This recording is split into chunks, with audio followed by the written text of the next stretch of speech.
আসসালামু আলাইকুম। আপনারা সবাই কেমন আছেন? আশা করি ভালো আছেন। আলহামদুলিল্লাহ, আমিও ভালো আছি।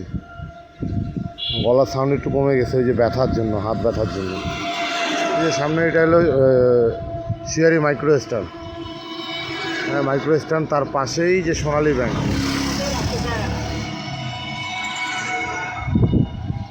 এই যে এটা হলো সোনালী ব্যাংক।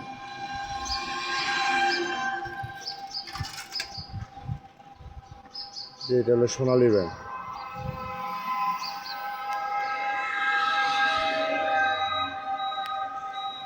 হাঁটতেছিলাম, হাঁটতে হাঁটতে চলে আসছি বাসা থেকে। তো আজকে হলো যে বিষয়টা আমি বলবো সেটা হলো যে এইটা দেখেন, যে এখানে কিছু মহিলা দেখতেছেন বসে আছে।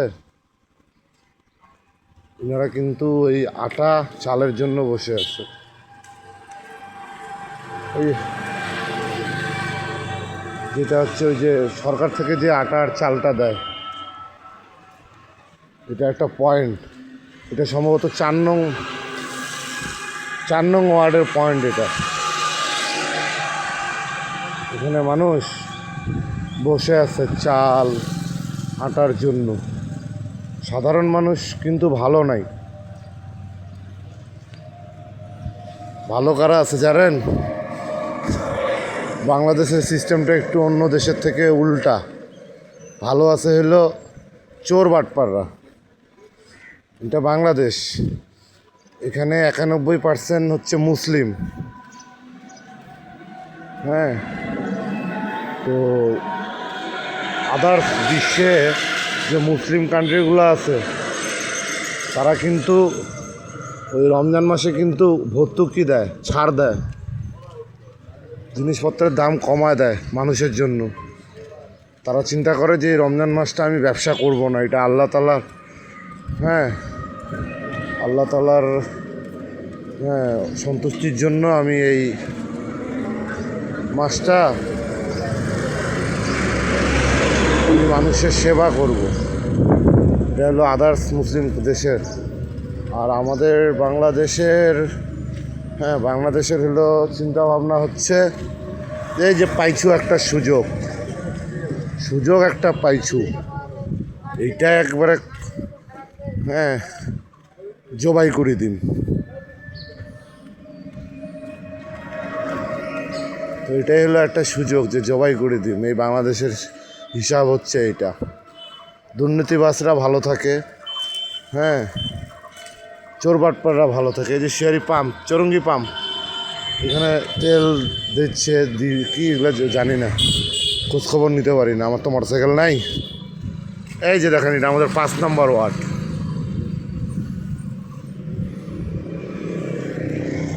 এটা আমাদের 5 নম্বর ওয়ার্ড।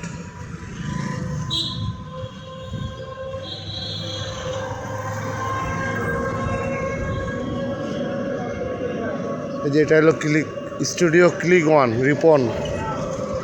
এই যে রিপনের এটা স্টুডিও ক্লিক 1, এর অপোজিটে এই যে দেখেন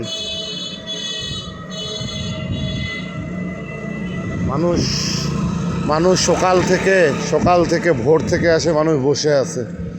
হ্যাঁ, মানুষ কিন্তু ভালো নাই। তো প্লিজ অনুরোধ লাগে, সরকারি চাকরিজীবীরা, সচিব টচিব যারা আছেন, প্রশাসন, এক কথায় সরকারি চাকরিজীবী, প্লিজ বাংলাদেশি হয়ে কাজ করেন। কারো গোলামি আমরা করতে চাই না, ভারতও না, পাকিস্তানও না। আমরা যেরকম স্বাধীন হয়েছি 1971-এ, কিন্তু আমরা দেশ 71-এ স্বাধীন হয়ে আমরা ভারতের গোলামি করছি। 24-এ আমাদেরকে আবার স্বাধীন করতে হয়েছে।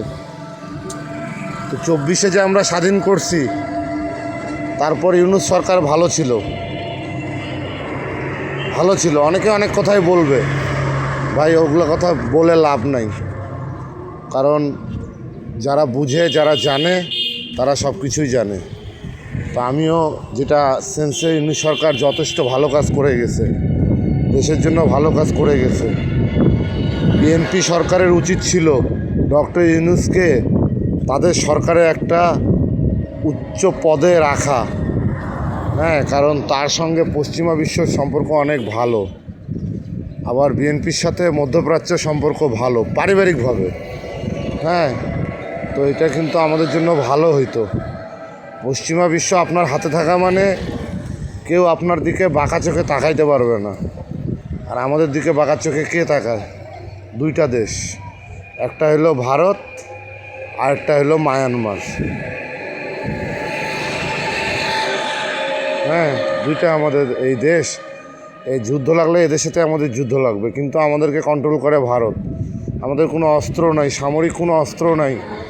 আমাদের আর্মি বিডিআর তাদের কাছে যেগুলো অস্ত্র আছে এগুলো ব্যাকডেটেড অস্ত্র। অথচ আপনি চিন্তা করেন, আমাদের বাংলাদেশের সন্তান মুসা বিন শমসের, হ্যাঁ, উনি কিন্তু রাশিয়ার ভ্লাদিমির পুতিন, সুপার পাওয়ার, রাশিয়ার সুপার পাওয়ার, সে পুতিনকে বলছে যে আপনাদের অস্ত্রগুলো ব্যাকডেটেড হয়ে গেছে, নতুন নেন, নতুন। তো এই সন্তান কিন্তু আমাদের বাংলাদেশের, কিন্তু আমাদের বাংলাদেশ হলো গুণীজনকে মূল্যায়ন করে না, বুঝছেন? তো এগুলো সিস্টেম, পচা সিস্টেম আমরা চাই না। আমরা 24-এর পরের যে বাংলাদেশ, এই বাংলাদেশ ক্লিয়ার চাই। কিন্তু বিএনপি দল ক্ষমতায় আসছে, এখন দেখা যাক বিএনপি কী করে। হ্যাঁ, তারেক রহমানের উপর আস্থা আছে, আমাদের প্রধানমন্ত্রী তারেক রহমানের উপর আস্থা আছে। যে অনুকূল পরিবেশে সবাই পারে, অনুকূল পরিবেশ হলো এমন জিনিস সবই আপনার পক্ষে, কিন্তু প্রতিকূল পরিবেশে কে পারে সেই হলো আসল মাল। প্রতিকূল পরিবেশেও সে পরিস্থিতি নিজের কন্ট্রোলে রাখবে, এটাই হলো অরিজিনাল ব্লাড। হ্যাঁ, তো আমরাও এরকম আর কি তারেক রহমানের মাধ্যমে এরকম বাংলাদেশ দেখতে চাই, সমৃদ্ধির বাংলাদেশ দেখতে চাই। ঠিক আছে, আপনারা সবাই ভালো থাকবেন। ও আরেকটা কথা, দেশটা কিন্তু সবাই দেখে যে রাজনীতিবিদরা চালায়, কিন্তু আমি এইভাবে চিন্তা করি না। আমার চিন্তাধারা হচ্ছে একটু অন্য লেভেলের। আর আমি যেটা চিন্তা করি এটাই আমার মনে হয় এটাই সত্য।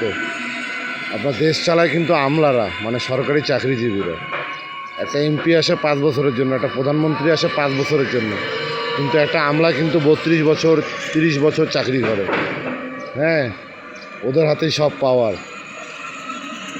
ওদেরই হলো সব গুছানো। তো ভাই প্লিজ আপনারা সৎ হয়ে যান, 2 নম্বরই করিয়েন না, দেশের মানুষের পকেট কাটিয়েন না। দেশটা ভালোভাবে চলুক, আমরা চাই ভালোভাবে চলুক, কোনো দুর্নীতি নাই, কোথাও ঘুষ নাই, এইভাবে চাই, এটাই চাওয়া। ঠিক আছে, আপনারা সবাই ভালো থাকবেন। আসসালামু আলাইকুম।